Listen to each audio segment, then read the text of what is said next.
Drugs case में गिरफ्तार राहिल विश्राम को 14 दिन की न्यायिक हिरासत एनसीबी ने कल गिरफ्तार किया था। राहिल ने बॉलीवुड से जुड़े कई खुलासे किए, बड़े ड्रग माफिया के बारे में भी जानकारी दी। एनसीबी सूत्रों के मुताबिक राहिल की मुंबई के पूरे पश्चिमी उपनगर में ड्रग्स नेटवर्क पर मजबूत पकड़, हाई क्वालिटी चरस सप्लाई करता था। राहिल हाई प्रोफाइल सर्कल में अच्छी पकड़ थी। राहिल के बॉस को पकड़ने के लिए छापेमारी, ठाणे और नवी मुंबई में भी तलाशी। एनसीबी सूत्रों के मुताबिक फिल्म इंडस्ट्री से ही है राहिल का बॉस, देश छोड़कर हुआ फरार। करण जौहर के घर हुई पार्टी की जांच में जुटी एनसीबी। पार्टी के पहले वीडियो की भी होगी जांच। कंगना के 2 करोड़ के मुआवजे के दावे को बीएमसी ने खारिज किया। बॉम्बे हाईकोर्ट में एफिडेविट दाखिल करके बताया फर्जी और निराधार। दिशा सालियान की मौत पर मुंबई पुलिस की सफाई, दिशा ने 100 नंबर पर नहीं अपनी दोस्त अंकिता को आखिरी फोन किया था। इंडिया टीवी को मिली सुशांत के बैंक अकाउंट की डिटेल, आखिर वक्त पर किए गए ट्रांजैक्शन की भी जानकारी। 4 वित्तीय वर्ष में 53 करोड़ 65 लाख रुपए आए थे और अकाउंट से 51 करोड़ 40 लाख खर्च हुए। सुशांत की मौत से एक दिन पहले भी ट्रांजैक्शन हुआ। 13 जून को डॉक्टर को फीस दी गई। पहली बार सुशांत के फार्म हाउस का वीडियो सामने आया। वीडियो में रिया भी दिखाई दे रही है। वीडियो में सुशांत सफेद बोर्ड पर लिख रहे हैं। टेबल पर सिगरेट और आश्रय भी रखा हुआ दिखाई दे रहा है। पश्चिम बंगाल, केरल में अलकायदा के मॉड्यूल का भांडाफोड़, अलकायदा के 9 संदिग्ध आतंकी गिरफ्तार। एनआईए ने मुर्शिदाबाद और एर्नाकुलम में की छापेमारी, डिजिटल डिवाइस और जिहादी साहित्य भी बरामद। एनआईए के मुताबिक पाकिस्तानी हैंडलर्स के संपर्क में थे आज 4 आतंकी। अलकायदा ने सोशल मीडिया के जरिए बनाया था कट्टरपंथी। जम्मू कश्मीर के राजौरी में लश्कर के 3 आतंकी गिरफ्तार, 2 AK-56 पिस्तौल, ग्रेनेड समेत 1 लाख रुपए कैश जब्त। एलएसी पर तनाव के बीच भारत और चीन के बीच कोर कमांडर स्तर की बातचीत की तारीख तय नहीं, अगले हफ्ते हो सकती है चर्चा। उच्च स्तरीय चीन स्टडी ग्रुप ने एलएसी पर हालात की समीक्षा की। बैठक में रक्षा मंत्री राजनाथ सिंह, एनएसए, सीडीएस और तीनों आर्मी चीफ शामिल हुए। 90 मिनट की बैठक में आर्मी चीफ नरवणे ने एलएसी पर झड़प के बारे में जानकारी दी। सैनिकों की तैनाती पर भी चर्चा हुई।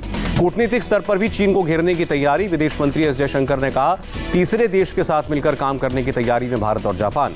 लद्दाख की ऊंची पहाड़ियों पर बीमार पड़ रहे हैं चीनी सैनिक। पेंगोंग और मोल्डो इलाके के नजदीक तैनाती के दौरान आ रही है समस्या। सर्दियां शुरू होने से पहले चीनी सैनिकों को आ रही है दिमाग में सूजन की समस्या, फेफड़ों में हो रहा है इन्फेक्शन। भारत के बाद अमेरिका में रविवार से चीनी ऐप टिकटॉक और वीचैट बैन। राष्ट्रपति डोनाल्ड ट्रंप ने जारी किया अध्यादेश। लोकसभा में नया श्रम विधेयक पेश। केंद्रीय श्रम मंत्री संतोष गंगवार ने सदन में रखा बिल। बीजेपी ने अपने सांसदों की सदन में मौजूदगी के लिए जारी किया व्हिप। रविवार को राज्यसभा में किसानों से संबंधित बिल पेश होगा। डीएमके ने 21 सितंबर को सर्वदलीय बैठक बुलाई। मीटिंग में किसानों से जुड़े बिल पर चर्चा होगी। किसान बिल पर शिरोमणि अकाली दल अपने रुख पर कायम। सुखबीर बादल बोले, जब तक एक्ट रद्द नहीं होता सरकार से बात नहीं करेंगे। हरियाणा के कांग्रेस नेता भूपेंद्र हुड्डा ने विधानसभा का विशेष सत्र बुलाने की मांग की। कहा, किसानों से जुड़े तीनों बिल पर चर्चा हो। एनडीपी में फूट पर शिवसेना सांसद संजय राउत की चुटकी। कहा, सरकार पर सहयोगी दलों को भरोसा नहीं, विरोधी दल कैसे यकीन करें। तीनों बिल के खिलाफ पंजाब और हरियाणा में किसानों का प्रदर्शन जारी। श्री मुक्तसर साहिब में किसानों का धरना। अमृतसर में किसानों का धरना प्रदर्शन। किसान रिफॉर्म बिल के विरोध में सड़कों पर उतरे किसान। हरियाणा के रोहतक में किसानों का हल्ला बोल। किसान रिफॉर्म बिल के विरोध में किया धरना प्रदर्शन। सरकार से विधेयक वापस लेने की मांग की। नई राष्ट्रीय शिक्षा नीति पर बोले राष्ट्रपति कोविंद, नई शिक्षा नीति देश के इतिहास में मील का पत्थर साबित होगी। राष्ट्रपति कोविंद ने कहा, राष्ट्रीय शिक्षा नीति न हमारे युवाओं के भविष्य को मजबूत करेगा।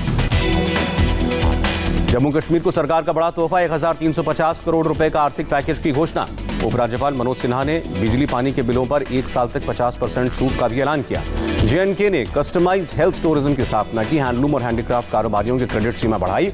राहुल गांधी ने शेयर किया धरोहर का वीडियो। कहा, भारतीय राष्ट्रवाद क्रूरता, हिंसा का साथ नहीं दे सकता। यूपी में बनेगी फिल्म सिटी। मुख्यमंत्री योगी आदित्यनाथ ने ऐलान किया। कंगना रनौत ने स्वागत किया। लखनऊ में सीएम योगी की टीम 11 के साथ मीटिंग। जल्द ही जीवन योजना को सही तरीके से शुरू करने का निर्देश। बेरोजगार छात्रों के प्रदर्शन के बाद एक्शन में योगी सरकार। 3 महीने में भर्ती और 6 महीने में नियुक्ति पत्र जारी करने का आदेश। प्रियंका वाड्रा ने मुख्यमंत्री योगी पर निशाना लगाया। लिखा, युवा बेरोजगार और हताश, परीक्षा और परिणाम को लेकर कोर्ट के चक्कर लगाने को मजबूर। यूपी में गैंगस्टर मुख्तार अंसारी की पत्नी और 2 करीबियों के खिलाफ गैर जमानती वारंट जारी। गैंगस्टर एक्ट लगाने के बाद से तीनों फरार हैं। एमपी के मुख्यमंत्री वीडियो कॉन्फ्रेंसिंग के जरिए वनाधिकार उत्सव में शामिल हुए। वनाधिकार से जुड़े कागजात बांटे। ज्योतिरादित्य सिंधिया के गढ़ ग्वालियर में कमलनाथ का शक्ति प्रदर्शन। रोड शो में उमड़ी भारी भीड़। बीजेपी युवा मोर्चा के कार्यकर्ताओं ने ग्वालियर में कमलनाथ के रोड शो का विरोध किया। पुलिस ने लाठीचार्ज किया। छिंदवाड़ा में प्रदर्शन के दौरान कांग्रेस नेता की गुंडागर्दी। चौरई के एसडीएम के चेहरे पर कालिख पोती।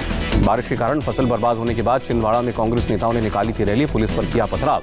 बीजेपी ने बिहार में एनडीए की जीत का दावा किया। शाहनवाज हुसैन ने कहा, मुख्यमंत्री नीतीश कुमार के नेतृत्व में बिहार बनेगा आत्मनिर्भर। शाहनवाज हुसैन ने कहा, नीतीश कुमार के नेतृत्व में एनडीए लड़ेगी विधानसभा का चुनाव। रांची में पुलिस से भिड़े सहायक पुलिसकर्मी नौकरी नियमित करने की कर रहे थे मांग। नाराज सहायक पुलिसकर्मियों ने बैरिकेड तोड़ा। हंगामे में 2 दर्जन से ज्यादा सहायक पुलिसकर्मी घायल। देश में 24 घंटे में कोरोना के 93,337 नए केस, मरीजों की संख्या 53 लाख के पार। देश में कोरोना से एक दिन में 1,247 लोगों की मौत, अब तक 85,619 लोगों ने दम तोड़ा। देश में कोरोना के 10,13,000 से ज्यादा एक्टिव मामले, अब तक 42 लाख से ज्यादा लोगों ने इस महामारी को मात दी। देश में 6 करोड़ 25 लाख कुल टेस्ट हुए। शुक्रवार को 8,80,000 से ज्यादा लोगों के सैंपल्स की जांच। राज्यसभा में insolvency bankruptcy court bill pass. महामारी की वजह से कंपनियों पर दिवालिया होने के खतरे को देखते हुए सरकार ने संशोधन का प्रस्ताव पेश किया। महामारी रोग संशोधन विधेयक 2020 राज्यसभा से पास हुआ। केंद्रीय स्वास्थ्य मंत्री डॉक्टर हर्षवर्धन ने रखा था प्रस्ताव। दिल्ली के स्वास्थ्य मंत्री सत्येंद्र जैन का बड़ा बयान, कहा राजधानी में कोरोना का कम्युनिटी स्प्रेड हुआ। सत्येंद्र जैन ने कहा, मान लेना चाहिए कम्युनिटी ट्रांसमिशन की बात। दिल्ली में कोरोना के 4,127 नए केस, 30 की मौत। दिल्ली के सभी स्कूल 5 अक्टूबर तक बंद, दिल्ली सरकार का आदेश। दिल्ली के कनॉट प्लेस में पुलिस ने एसीपी के नेतृत्व में शुरू की साइकिल पेट्रोलिंग, लोगों को सोशल डिस्टेंसिंग के लिए सजग कर रहे हैं। महाराष्ट्र में 24 घंटे में कोरोना से 21,000 से ज्यादा लोग संक्रमित, 405 लोगों की मौत। मुंबई में 24 घंटे में 2,000 से ज्यादा लोग कोरोना से संक्रमित, 52 की मौत। महाराष्ट्र में 2 मंत्रियों नितिन राउत और हसन मुश्रिफ को हुआ कोरोना की चपेट में राज्य के 11 मंत्री। नागपुर में कोरोना के संक्रमण को देखते हुए एक्शन में प्रशासन, जिले में 2 दिनों का लगाया गया कंप्लीट लॉकडाउन। नागपुर में 5,000 बेड्स वाले जम्बो अस्पताल का 2 महीने बाद भी नहीं हो पाया उद्घाटन। अब तक डॉक्टर, नर्स और पैरामेडिकल स्टाफ की भर्ती नहीं हुई। यूपी में एक दिन में कोरोना के 6,585 केस, 98 की मौत। राजस्थान में आज कोरोना के 813 नए केस, 7 ने दम तोड़ा। उत्तराखंड के मुख्यमंत्री त्रिवेंद्र सिंह रावत का बयान, 3-4 दिनों के लिए आने वालों के लिए कोरोना की टेस्ट की जरूरत नहीं। आंध्रा के विजयवाड़ा में आज से बस सेवा बहाल, यात्रियों को एसओपी का पालन करना होगा। दिल्ली में राजपथ पर निकाली गई बाइक रैली, सोशल डिस्टेंसिंग और सैनिटाइजेशन की अहमियत बताई। 21 सितंबर से पर्यटक कर सकेंगे ताजमहल का दीदार, सरकार के फैसले का होटल व्यवसायियों ने स्वागत किया। कोरोना संक्रमण की वजह से बंद था ताज। बिहार के शिवहर से जेडीयू विधायक शरफुद्दीन पर हमला, पुलिस ने 4 आरोपियों को गिरफ्तार किया। चेन्नई में हीलियम भरे गुब्बारे फटने से 30 बीजेपी कार्यकर्ता जख्मी, प्रधानमंत्री के जन्मदिन मनाने के दौरान हादसा। पालघर के वसई में एक पेट्रोल पंप पर बदमाशों की गुंडागर्दी, 20 आरोपियों के खिलाफ केस दर्ज। जयपुर में एक ही परिवार के 4 लोगों ने खुदकुशी की, कर्ज से परेशान माता पिता और 2 बेटों ने जान दी। ज्वेलरी का काम करता था परिवार, कर्ज माफिया की प्रताड़ना से तंग आकर खुदकुशी की, पुलिस ने कुछ लोगों को हिरासत में लिया। यूपी के जौनपुर में 2 पड़ोसियों में मामूली कहासुनी में गोलीबारी, पड़ोसी के बेटे की मौत। जौनपुर में लाइव गोलीबारी का वीडियो वायरल, शाहगंज कोतवाली क्षेत्र के भरौली गांव की वारदात। चंदौली में मोबाइल्स के विवाद में मर्डर, दोस्तों ने हत्या करके शव को जमीन में दफनाया। यूपी के कन्नौज में सड़क पर पुलिस की बर्बरता, ई रिक्शा नहीं हटाने पर पुलिस ने दिव्यांग चालक की बेरहमी से पिटाई की। गाजियाबाद में भूमाफिया पर पड़ी कार्रवाई, कौशाम्बी पुलिस ने सुभाष यादव की अवैध संपत्ति को जब्त किया। गैंगस्टर एक्ट के तहत सुभाष यादव पर कार्रवाई, 2009 से अब तक आपराधिक तरीके से जमा सभी संपत्तियों की जब्ती होगी। नोएडा में पुलिस और बदमाशों का एनकाउंटर, 2 बदमाश गोली लगने से जख्मी। अलीगढ़ में पुलिस और अपराधियों के बीच मुठभेड़, बदमाशों ने फायरिंग की, जवाबी कार्रवाई में 2 बदमाश जख्मी हुए। यूपी के बलिया में सरकारी अस्पताल से एक लड़की लापता, नाराज लोगों ने एक सिपाही पर लगाया गायब करने का आरोप। राजस्थान के अलवर में एक महिला से गैंगरेप, पुलिस ने 2 आरोपियों को गिरफ्तार किया। ठाणे में फिल्मी अंदाज में पुलिस ने बचाई महिला की जान, तालाब में डूब रही थी महिला। अमेरिका में राष्ट्रपति ट्रंप का बयान, मंजूरी मिलते ही वैक्सीन लगाना शुरू करेंगे। ट्रंप ने कहा, इस साल के अंत तक तैयार हो जाएगी वैक्सीन की 10 करोड़ डोज। मंजूरी मिलने के बाद 24 घंटे के अंदर डिस्ट्रीब्यूशन शुरू होगा। अमेरिका राष्ट्रपति चुनाव के लिए वर्जीनिया में हुई शुरुआती वोटिंग, लोगों की लंबी कतार, 3 नवंबर को डाले जाएंगे वोट। भारत से ट्रेन पहली बार नेपाल के जनकपुर पहुंची, हजारों लोग ट्रेन के स्वागत के लिए आए, ट्रेन के साथ सेल्फी लेने की होड़। दुनिया के सबसे लंबे समय तक सेवा देने वाले युद्धपोत आईएनएस विराट अंतिम सफर पर रवाना, गुजरात के अलंग में तोड़ा जाएगा, अपने वक्त में नौसेना की शान रहा था। यूएई में आज से आईपीएल शुरू, दुबई में चेन्नई सुपर किंग्स और मुंबई इंडियंस के बीच शाम 7:30 बजे खेला जाएगा पहला मुकाबला।